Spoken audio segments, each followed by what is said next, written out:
I'm Damien Fowler. And I'm Elise Liffring. And welcome to this edition of the Current Podcast. This week, we're excited to sit down with Jenna Griffith, Vice President of Global Ad Operations at PayPal. Now, as PayPal steps into the ad world, Jenna is playing a key role in shaping how one of the world's largest fintech companies builds out a media offering rooted in its rich transaction data. One of the biggest developments, PayPal now offers programmatic ads that extend beyond its own platform, enabling brands to run programmatic ads across the open web. Unlike traditional retail media networks, PayPal isn't tied to a specific retailer, which means non-endemic brands like auto, entertainment, or insurance can also benefit from its commerce insights. Let's dive in to hear how PayPal is evolving into a powerful player in the advertising world. So Jenna, PayPal has recently expanded its advertising business to include programmatic ads beyond its own platforms. What motivated this move, and how do you envision it impacting the digital advertising landscape? So I think with PayPal, we have recognized there's tremendous opportunity for advertisers and therefore for consumers and the experiences that they can have, given the large amount of transactions that go through PayPal every day. About a quarter of e-commerce transactions come through PayPal. That in itself can, we have started referring to this as the transaction graph. Transaction graph brings, both insight into what people are buying and what they might be interested in buying next.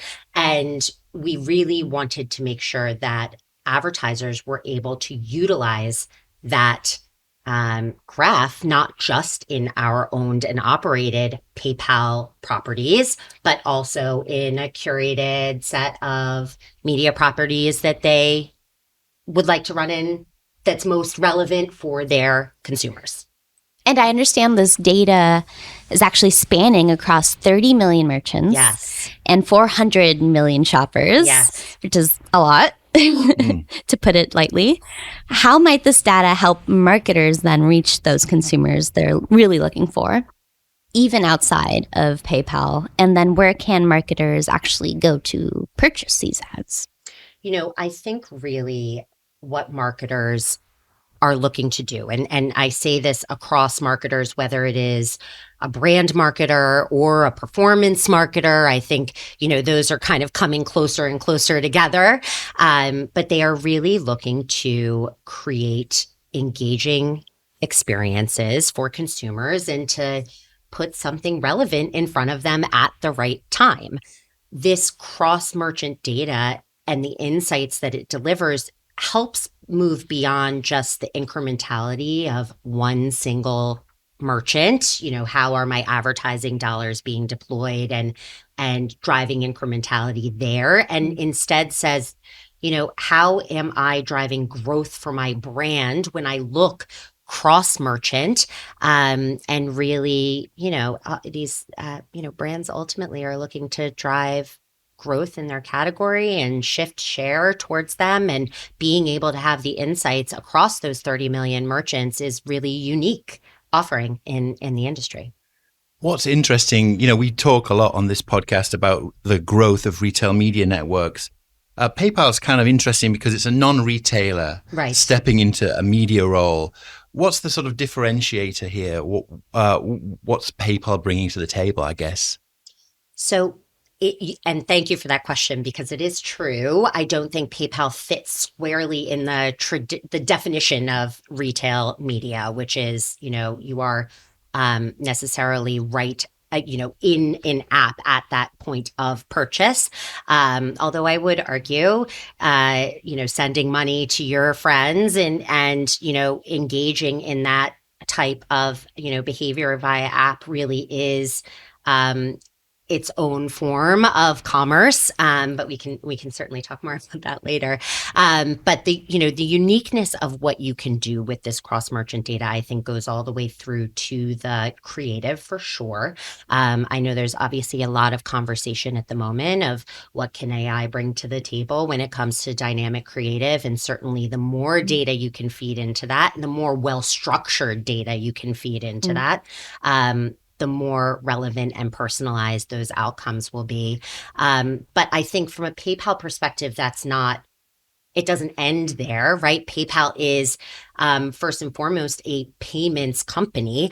What that allows is for us to be at the very forefront of making that transaction and purchase in the creative and in the customer's experience be much more seamless and frictionless than what is traditionally available of clicking out of the creative. So I think being able to leverage this transaction graph for personalized creative and also shoppable creative, I think brings something really unique to the market.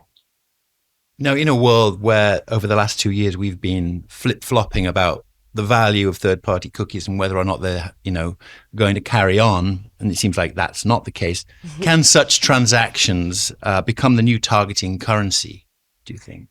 I do think so. And I think this idea of transaction as the new cookie is, very interesting. You think about the information within that transaction, and, it's not just the SKU data, but there's identity. And it really, rather than creating a customer profile around a set of behaviors, you're able to really create a profile around actions that are taken in a much more deterministic way.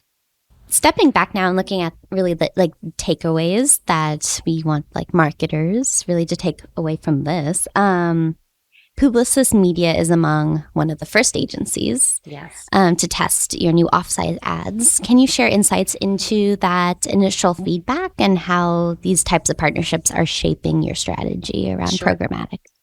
I wouldn't say I have a tremendous amount of detailed feedback because we're, I think, less than 1 week in from the announcement with Publicis. Sure. But we certainly are, I think a lot within Publicis, the advertisers that are showing interest and excitement about how they can leverage this transaction graph insights for their own specific needs. It's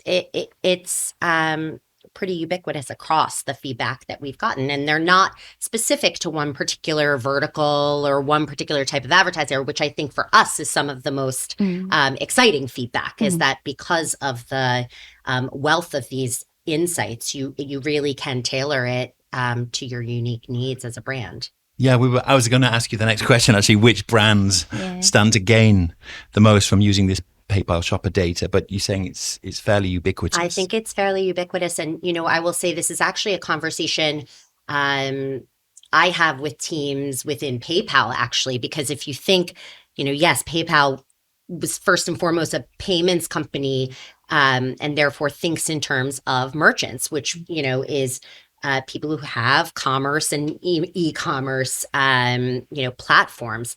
But for us, we equally are seeing excitement from our non-endemic brands that we are speaking to, and ones that think these insights that come from this transaction graph are a very large opportunity for them to continue to build brand, even if it is not with a specific e-commerce action at the end of it. So I do think it's really exciting and really applicable across the board for advertisers.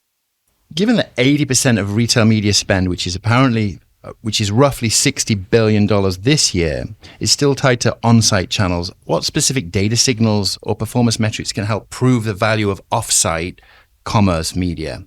And then I guess sort of an addendum to that question is, how are you using those shopper insights to close the gap between the on-site and off-site kind of media?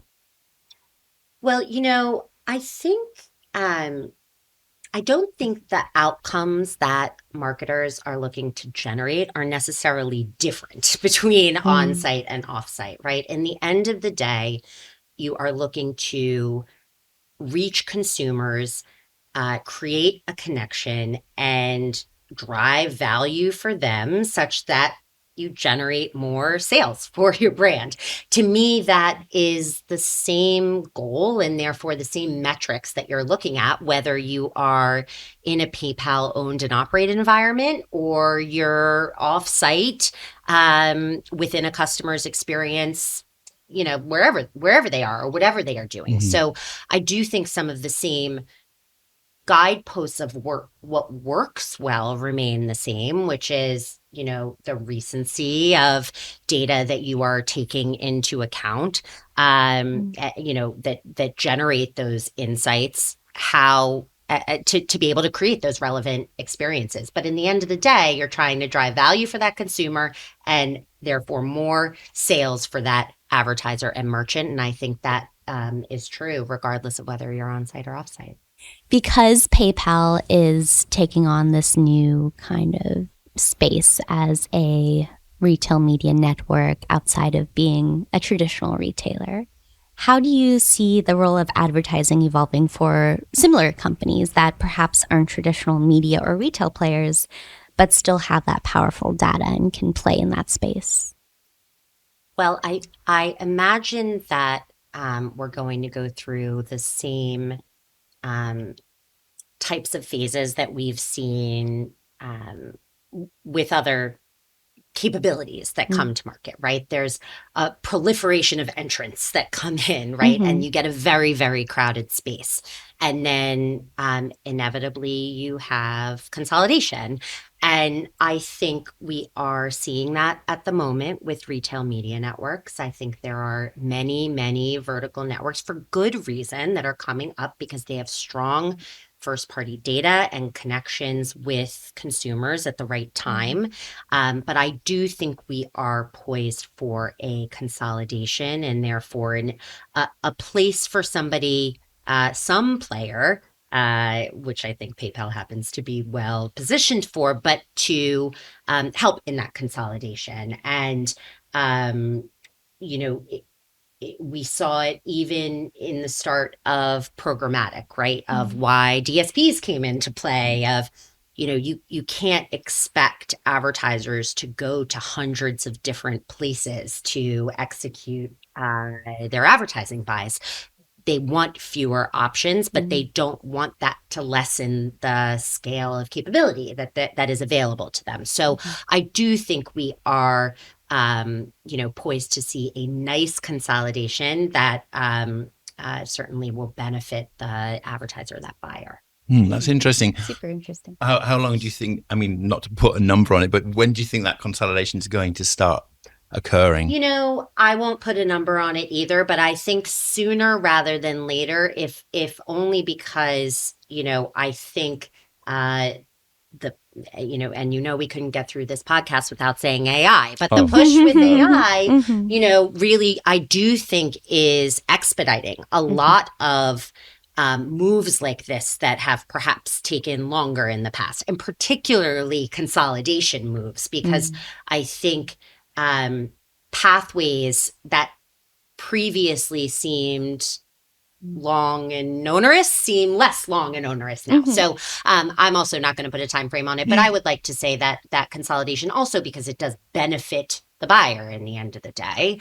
I would like to say we're in the sub 3-year, 2-year even space. What does real innovation look like in ad operations as at PayPal when you're exploring AI and other immersive formats or new ways to engage in that real time? Yes. So I get weirdly excited about this question, mostly because I think ad operations has it's just so well poised, particularly if you build it from the ground up with AI front and center in your mind rather than trying to retrofit processes. So, and I think at PayPal, we are uniquely positioned to do this because we are early in our journey. So, very tactical things like creative approvals and invoice reconciliation. And, these are not necessarily words that spur a lot of passion amongst people, but that's because they've caused a lot of pain. And, so I think, particularly within my core ad ops groups, we're really trying to take that AI first mentality and, think how can we not just push people and process, but really leverage tech that has not been so available in the past and take advantage. We actually just had a PayPal Developer Day, and it was really focused on, of course, not just the PayPal ads business, really across the gamut of PayPal, but we're at PayPal are putting a tremendous amount of focus on how can we do this right and first. It sounds like things are moving very quickly, but in terms of like the whole rollout of programmatic ads and the ad solutions, how has it sort of given you new directions? How has it sort of infused new life into PayPal's marketing playbook to a certain extent? Sorry, I think we jumped around there. I was going to say specific with programmatic. Yeah, specific.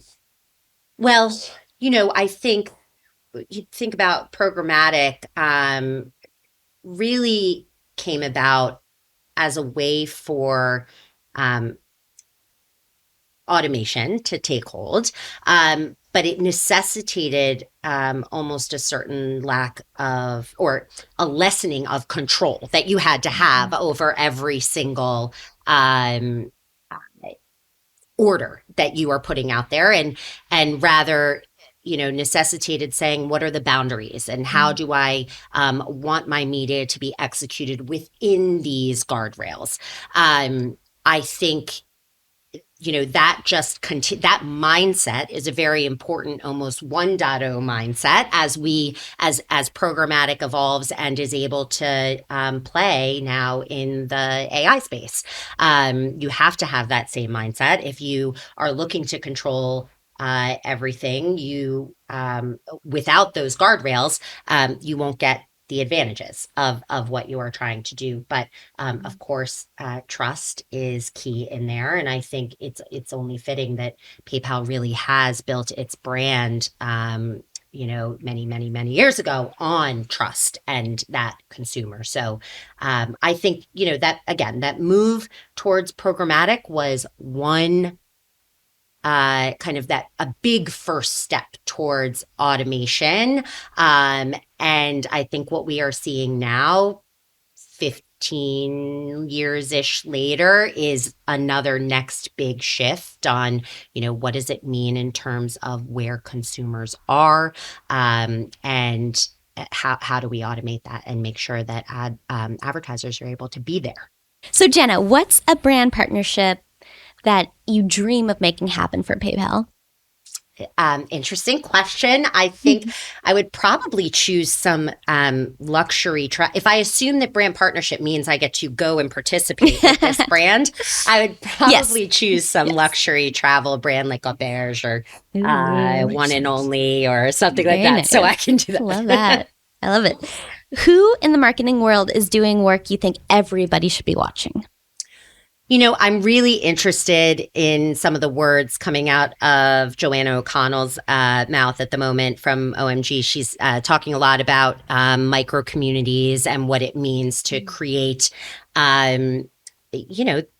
exactly what it sounds like, micro communities, and how you leverage those really for creating engagement and building brand. And I see that as being very, very relevant at the moment.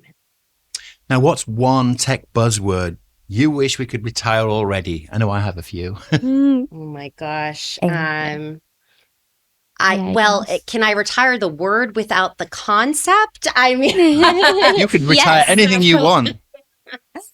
Oh, I actually maybe would even love to get rid of, I'm going to really try not to say, you know what, actually, maybe I want to get rid of the word or the term DCO of, kind of that dynamic creative side, not because I want to get rid of the concept, but I would like us to almost leapfrog over what the 1.0 version of dynamic creative was.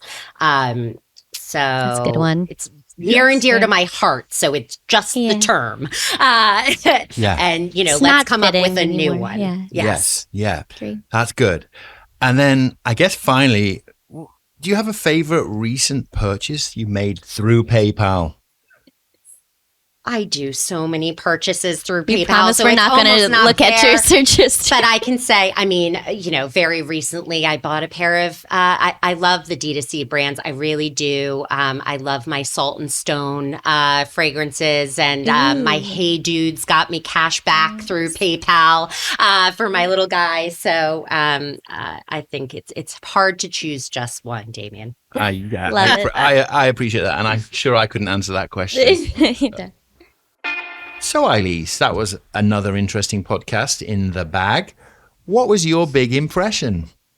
I really liked how she was talking about how transactions have really taken place of cookies these days, especially as, third-party cookies are fading. They're no longer needed across the media ecosystem. The new currency. It's the new currency, which is particularly, interesting too, as like even traditional or even companies outside of traditional retailers can now create their own media businesses off the back of basically like their own fintech, which is super exciting in a lot of ways. Well, obviously a company with the scale and size of PayPal, it makes a lot of sense. What did we say? 30 million merchants, 400 million shoppers. Yep. That amount of transaction, that's rich transaction data, right? Mm-hmm. But what was interesting towards the end of the conversation was the idea that consolidation may be inevitable. And I know that we've been talking about this for a while now, but it was interesting to hear Jenna say that this is going to happen in the next few years. Mm-hmm. She said 2 to 3. Well, okay, let's see. We'll see. We'll keep watching. And that's it for this edition of The Current Podcast. This series is produced by Molten Heart. The Current Podcast theme is by Love and Caliber. The Current team includes Kat Fessy and Sydney Cairns. And remember, I think this idea of transaction as the new cookie is, very interesting. I'm Damien. And I'm Eilise. And we'll see you next time.